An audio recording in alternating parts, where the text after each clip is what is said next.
Lineup हम किए थे, मेरा जो क्षमता है पूरा बात आपको कहने दीजिए।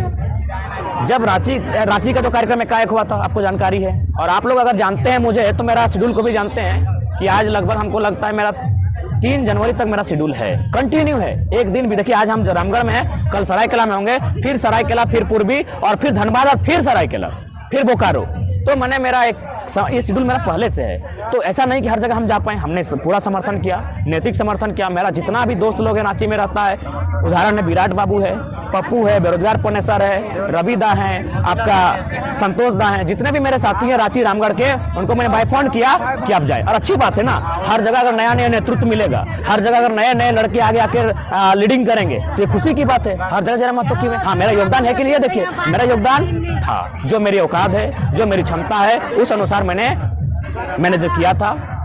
जब से बाद हम मोती साहब को फोन किए कि जाइए आप अगर घर में हैं तो वहाँ पहुँचिए। गए थे पौने सभी पहुँचे थे। सवाल है आपसे, गिरिडीह में आपके लोग, आपको जब भाषाई आंदोलन चालू हुआ था वहाँ पे डुमरी में और बगोदर में लाखों की संख्या में पहुँचे थे, पूरे झारखंड हिल गया था।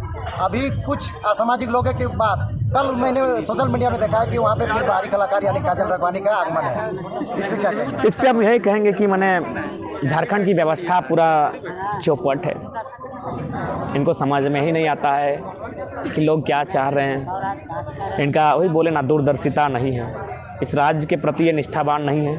तो जब ये लोग निष्ठावान नहीं है तो जनता को निष्ठावान लोगों को वहाँ चुनकर भेजना होगा और उन्हें बाहर करना होगा, बस यही उपाय है। आंदोलन जो चल रहा है उसके साथ एक बात बताइए, आप अगर किसी भी समाज के हैं तो आप समाज से कट सकते हैं? आप पहला बात, जो लोग विरोध कर रहे हैं उनको सोचना चाहिए। भारत का संविधान 342 स्पष्ट कहता है अनुच्छेद कि कोई व्यक्ति अपने अधिकार को मांग सकता है। उसके बाद भारत का ये कानून का प्रावधान है, राज्य की समीक्षा से और संसद के अनुमोदन और राष्ट्रपति के हस्तक्षेप अनुमोदन से कोई भी जनजाति की सूची में शामिल हो सकता है। ये भारत का संविधान है।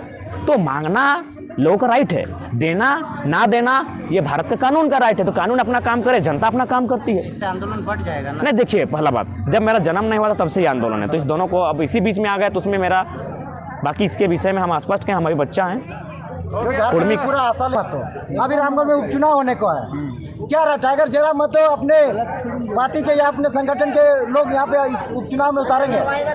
देखिए, सबसे पहली बात, जितने भी लोग, उनका प्रेम का सम्मान, एक बात पहले क्लियर कर देना चाहेंगे।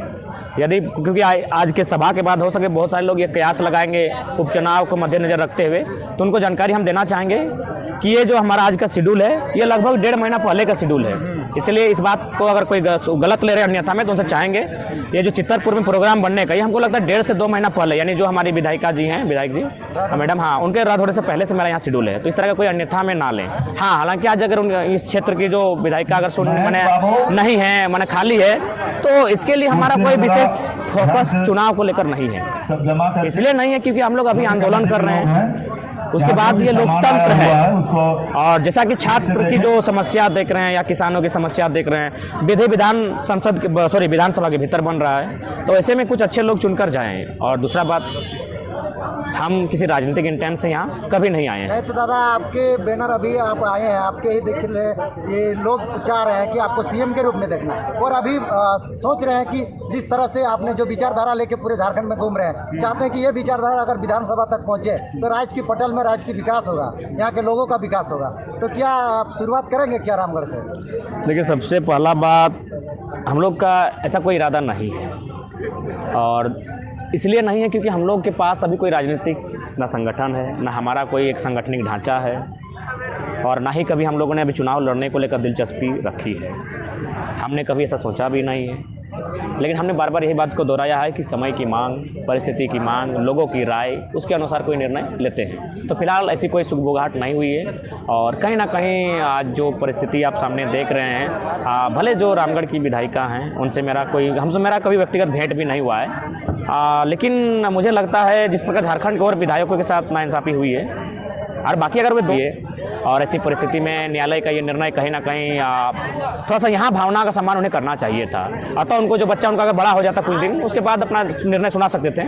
और यही नहीं, इसके बाद चूँकि मैं एक पार्टी क्यों बात करूँ, क्योंकि हम चाहेंगे कि हम जब किसी पार्टी का बात नहीं करते हैं तो कम से कम हम तुलना के तौर पर और 2-3 उदाहरण देते हैं। आज हुई पार्टी के लेते हैं, कमल किशोर भगत, उनका मैटर था 1992 का और बेचारा को सज़ा मिलता है 2015-16 के आसपास।